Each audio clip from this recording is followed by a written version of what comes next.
Storytime about how my lying, cheating husband moved his mistress into our home. My husband is a classic narcissist. He's a total love bomber, lies, and gaslights. We met through some friends at a party, and the day that we met, he totally love bombed me. He told me I was the most beautiful girl he'd ever seen, that he wanted to marry me, and that we should have kids. Unfortunately, I believed everything he said. On our second day, he told me that he loved me. And when I didn't tell him that I loved him back, he got really upset and told me that we shouldn't see each other anymore. A few weeks passed, but I couldn't stop thinking about him, so I reached out. Worst mistake of my life. At the time, I didn't realize how wealthy he was. But boy, did he start letting me know. He would flaunt that he was super rich and even invited me on a trip, which he paid for. We ended up going to the Bahamas and it was magical. Of course, I started falling in love with him. The last day of the trip, he actually asked me to marry him and I said yes. My whole family thought it was absolutely crazy of me because I only knew him for about 2 weeks. When we got back home, I moved into his beautiful house. You see, I was in a really bad situation. I had a part-time job, no savings, and basically no future. At least that's what he said. So when I moved in, he insisted that I quit my job and basically tend to the house, which I did.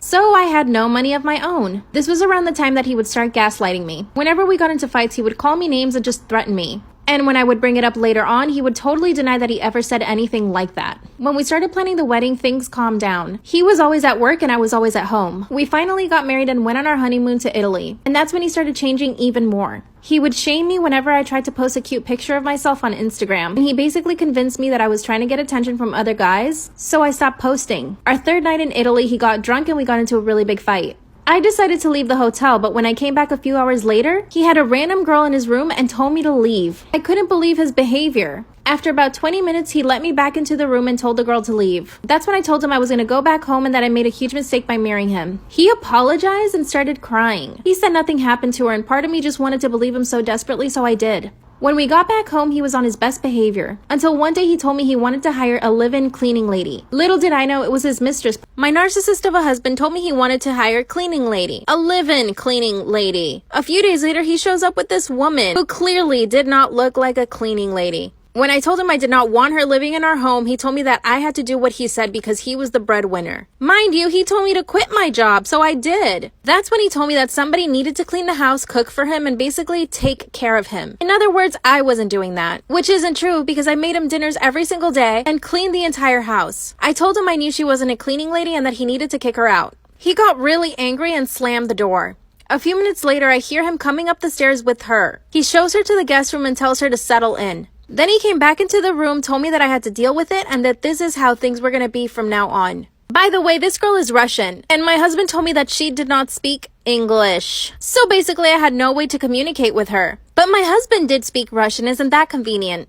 So, every single day, this girl would pretend to wash dishes, pretend to clean his clothes, pretend to make the bed. Oh yeah, and she would only wash his dishes, not mine. The situation was way too much for me, so I told my husband I was going to go stay with my sister. That's when he threatened me and told me that if I left, I might not be able to come back. So of course, I packed my things and went straight to my sister's house. The very next day, my husband shows up to my sister's house with divorce papers. He told me I needed to sign them because he fell in love with the cleaning lady. I told him I wouldn't sign them and he left. Then my sister called the police and told them that my husband had a woman captive in his house and that she was probably in the country illegally. And guess what, y'all? She was. The cops actually took her from the house and now he's asking me to move back in. He took the whole divorce back and wants to take me on a trip. My sister thinks I should get back with him just to make his life miserable. The problem is I have no money of my own. And to be honest, part of me still loves him. I really need some advice and perspective from someone who's not me. Storytime about how my parents tried to sell me to a man who wanted to marry me. When I was born, my family had a lot of money, but my dad was into some sketchy business. When I turned 17, my parents basically lost all of their money. My dad was in debt and owed money to a lot of bad people. He owed one man $100,000. When I turned 16, I got my first boyfriend. He was really caring and our families were friends. My parents actually loved my boyfriend at the time. But when I turned 17, my parents asked me if I was okay with an arranged marriage. I told them absolutely not because I had every intention to marry my boyfriend. He and I had already agreed that we'd get married when we turned 18. Slowly, my dad started insisting that I needed to consider it. After I kept saying no, he finally decided to tell me the truth. He told me that we owed one guy $100,000 and the only way that he would let my dad off the hook was by marrying me. He even offered my parents money in exchange for my hand in marriage. I was terrified too of how my parents tried to sell me off to a strange man so that he could marry me. I found out about the truth that my dad owed $100,000. He basically told me that the only way we were going to save our family was if I married this man, and that he offered my dad money in exchange for me. I mean, I was actually scared for my life because this man was known to everybody for being dangerous. I couldn't believe my mom was going along with it, but she said it was the only way that we weren't going to get our house taken away. They basically told me not to worry because I could always get a divorce from him. But of course I didn't want to marry him at all. That very night I snuck out of my house and went to my boyfriend's house. I told him everything my parents said and he was shocked. After discussing it for a few hours, we actually decided to run away. I knew I had to go back to my house, but when I looked at my phone I had 10 missed calls from my parents. When I got home, they were waiting for me at the gate. And guess what? The strange man was there. My parents casually introduced me to this man. And when I looked at him, he was about 20 years older than me. He looked me up and down and handed my dad a check. The man looked me up and down and just stared at me. He handed my dad a check. That's when I yelled out that I was gonna go pack my stuff. Quickly packed a bag and escaped through my window. Luckily, my room was on the first floor. I ran for a few blocks where my boyfriend was in his car. Once I got in, we turned off our phones and drove an hour away. Then he told me he had a surprise for me. We got to this strange house and he told me to get out. When we went inside, there was a woman waiting for us. That's when he got down on one knee and gave me a ring. He told me that he would marry me in order to save my life. Everything happened so fast and we got married. When I turned on my phone, I had 100 missed calls from my parents. I told them what happened and they begged me to come back home. When we got there, the strange man was there waiting for me. My now husband and I tell him to leave me alone. Thankfully, he ended up leaving. A few months later, my parents were debt-free. My mom sold all her jewelry and my dad sold his cars and a few other things. They should have done that from the beginning instead of trying to sell me. It's been 2 years since all that happened and I'm still married. The strange man has tried to contact me through Instagram. He offered me money once again to marry him. I told my parents and they think we should get a restraining order. What do you guys think we should do?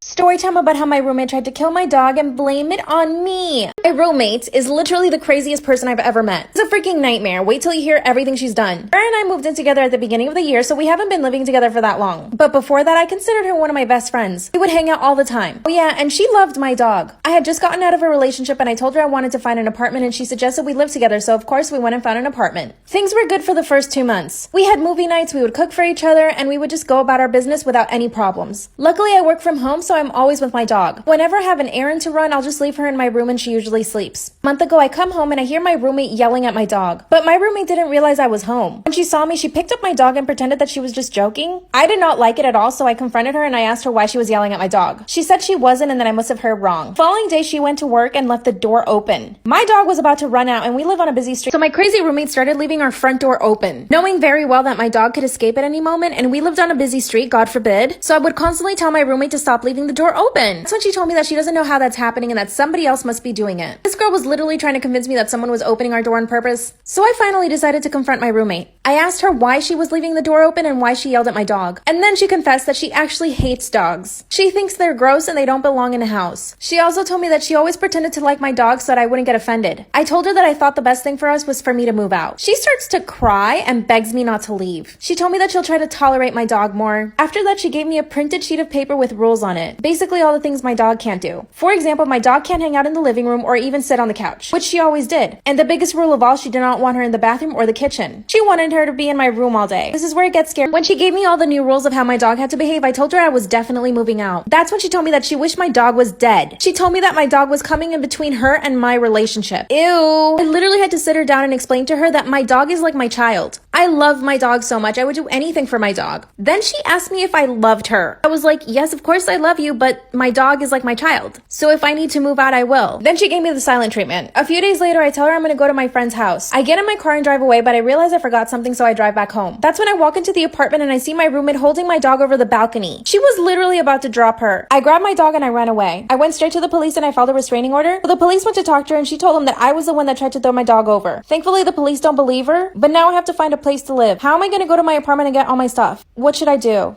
Story time about how my boyfriend forces me to wear makeup. My boyfriend and I have only been dating for 4 months. I'm 22 and he's 6 years older than me. Our relationship has been pretty good. After 2 weeks of dating, he started slowly encouraging me to wear more and more makeup. I didn't think anything was wrong with this until he took me to Sephora and told me to choose makeup. I'm not a huge fan of makeup and I actually don't even know how to apply it. So when he took me to Sephora, I was just like, what? He said, pick whatever you want. I chose a few items, but he said, pick more. Then he said he wanted me to put on all the makeup so we could go to dinner. And that night was like the best sex we had ever had. It's like the makeup turned him on. After that, he told me that anytime we would see each other, I had to wear a full face of makeup. I don't even know how to put on foundation. I quickly looked up tutorials to learn how to do it. I used makeup for about a week, and after that, I started breaking out. Told him I didn't want to wear makeup every time I saw him, and if it was okay. And he said no. Point blank, no. He explained to me that I must wear makeup every single time I see him. I don't know how to feel about this, but I don't think it's right. And now he doesn't even touch me if I wear makeup. He even told me that I didn't look as cute as when I wear makeup. Then he actually took out a makeup bag from his car and gave it to me. Is this normal or should I break up with him?